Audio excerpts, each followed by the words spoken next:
Hey everyone, welcome back. Today we're diving into a fascinating question. How did ancient humans invent privacy? And why did it completely change the way people lived? By the end of this video, you'll discover how something we now take for granted transformed homes, relationships, power, and even civilization itself. Privacy isn't something humans naturally wanted. For most of our history, being alone was dangerous. It meant something was wrong with you. The idea that you deserve a space no one can enter, a thought no one can read, a life no one gets to watch, that wasn't freedom. That was a radical invention. And it started with a wall. For the first 200,000 years of human existence, privacy didn't exist. Not because people were being watched, not because someone was controlling them, but because the concept itself had never occurred to anyone. There was no word for it, no desire for it, no framework that could even imagine it. Humans lived in groups of 20 to 50 people. They hunted together, ate together, and slept together. Not romantically, just physically close, bodies pressed against bodies for warmth and safety. Your entire life happened in front of everyone you knew. Birth, death, sickness, grief, anger, love. All of it was communal, witnessed, shared.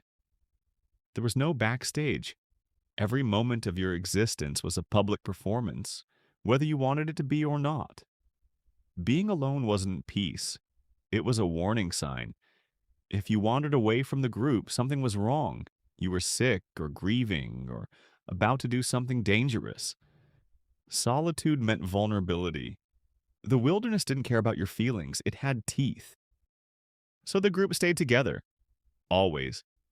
And nobody questioned it because there was nothing to question. This was just life. This was just human. The idea that you might want a moment no one else could see, that thought hadn't been born yet. The interior of a person, the private self, the inner world, was not yet a thing that existed in the human imagination. You were your group. The group was you. There was no line between where one ended and the other began. This is a reconstruction. We don't know his name. We don't know exactly when this happened. But based on archaeological evidence from sites across Europe and Africa, something like this occurred tens of thousands of years ago. And it mattered more than anyone realized at the time. The fire was low. The rest of the group had settled into sleep. Bodies curled against each other, breath rising and falling in slow, overlapping rhythms. The hunting had been good that day. Everyone was fed. Everyone was safe. There was no reason to be awake. He should have been sleeping too, but he wasn't. Instead, he sat at the edge of the firelight, watching the shadows move across the rock wall. Something had been sitting inside his chest for days. Not pain exactly, not hunger. Something quieter than that. Something without a name. He stood up slowly, careful not to wake anyone. One step, then another. The cave entrance was just behind them. A dark mouth opening into the night. He stepped through it and kept walking, not far. Just far enough that the sounds of the group faded behind him. He sat down on a flat rock and looked up. The sky was enormous. Stars packed so tightly they blurred at the edges. He had looked at that sky 1,000 times, but always surrounded by others. Always in motion. Always with somewhere to be or someone to answer to. This was different. For the first time in his life, no one knew where he was. No one was watching him. No one needed anything from him. He sat there for a long time. Longer than was probably safe. Something shifted inside him, not in words because words for this didn't exist yet. Just a feeling, a recognition. Clean and quiet and completely new. This, whatever this is, I want more of it. He didn't know what he had just discovered. He walked back to the group before dawn, lay down beside the others, and closed his eyes. From the outside, nothing had changed. He looked exactly the same as everyone else. But something had changed. Something small and irreversible. A door had opened in the human mind, and it would never fully close again. Of course, one man sitting under the stars didn't build civilization, but that impulse, that quiet hunger for a space that belonged only to you didn't disappear. It spread. Quietly, invisibly, over thousands of years, it started to shape the way humans built their world. The first permanent human settlements appeared around 10,000 years ago in the ancient Near East. People stopped following animals and started staying in one place. They planted crops. They built houses. They invented ownership of land, of objects, of space. But here's what's interesting about those first houses. They were almost completely open. Early Neolithic homes were single-room structures. No internal divisions, no separate spaces for different activities. You cooked, slept, stored food, argued, grieved, and raised children in the same undivided room. Then something changed. As settlements grew larger, from 50 people to 500 to 5,000, something started to feel uncomfortable. When you live with 50 people you've known your whole life, sharing everything feels natural. But when you live surrounded by 5,000 strangers, something shifts. The walls got thicker. The doors appeared. Rooms started dividing. Archaeologists studying the ancient city of Çatalhöyük in modern Turkey, one of the world's oldest cities occupied around 7,500 BCE, found something fascinating. The buildings had no street-facing doors. You entered through the roof. Each home was sealed from the outside world. To get in, you had to be invited. That wasn't just architecture, that was a boundary, a declaration, a statement made in stone. Not everyone belongs in here. The wall wasn't just protection from the cold, it was protection from being seen.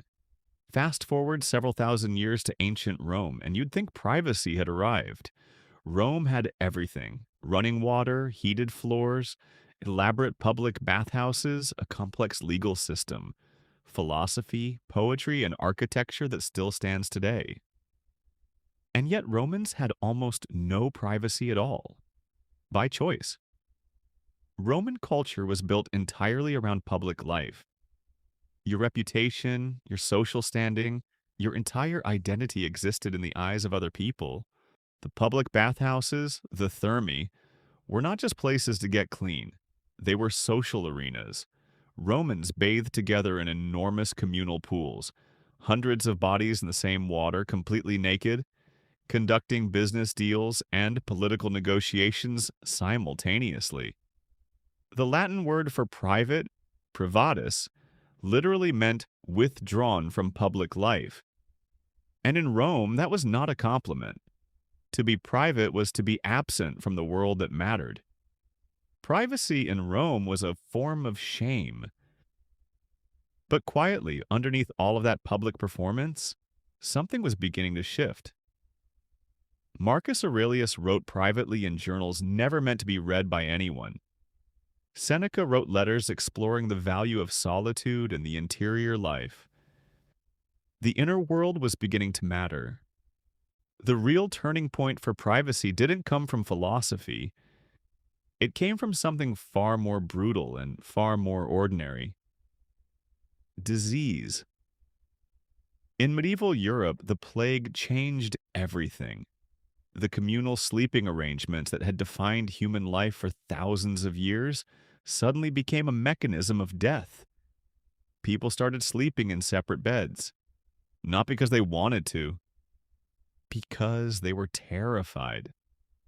By the time the plague had burned through Europe, the way humans related to shared physical space had changed permanently. The body had learned something new, that proximity could be dangerous, that separation could be safety, and simultaneously something else was happening.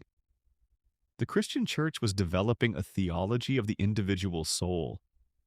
Your relationship with God was personal. Confession was private. Your sins, your doubts, your private prayers, these existed in a space between you and something sacred, something that was entirely, irreducibly yours. For the first time in history, the interior of a person was being treated as sacred ground. These two forces, let us say, the biological need for physical separation and the spiritual value of inner life, collided in medieval Europe. And out of that collision came something the ancient world had never managed to build, the concept of a self that deserved to be protected. Here's what most people don't realize about privacy. It isn't a natural state. It's a technology. As deliberate and as constructed as fire or language or the wheel, it was built piece by piece across hundreds of thousands of years by people who were mostly just trying to survive. The cave dweller who stepped outside to sit under the stars wasn't a philosopher, he was just tired. But in that tiredness, he touched something real. The idea that a person could exist, even briefly outside the gaze of others. The builders of Çatalhöyük who sealed their homes from the street weren't making a political statement. They were just uncomfortable. But in that discomfort, they encoded a boundary.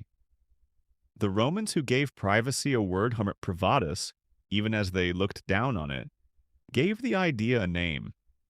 And once something has a name, it becomes real in a way it wasn't before. The plague survivors who slept in separate rooms weren't seeking freedom. They were avoiding death. But in that separation, they discovered something unexpected. That being alone could feel like relief, and now you carry the entire result of that history in your body. Every time you close a door, you're continuing something ancient. Every time you lock a phone, keep a thought to yourself or step outside alone at night just to breathe. You're doing what that man did 40,000 years ago. You're saying, this part of me belongs to me. That thought survived everything. Every plague, every empire, every civilization that tried to make the self a public thing. It survived. And somewhere along the way, quietly, without ceremony, it became a right. Thanks for watching. If you enjoyed today's video, make sure to like and subscribe because there's a lot more content on the way. I'll be posting more long-form videos, sharing stories, and uploading YouTube shorts packed with quick facts and interesting explanations. If you have a topic you'd like me to cover, drop it in the comments below. Your idea could be featured in a future video. Thanks for watching, and I'll see you in the next one.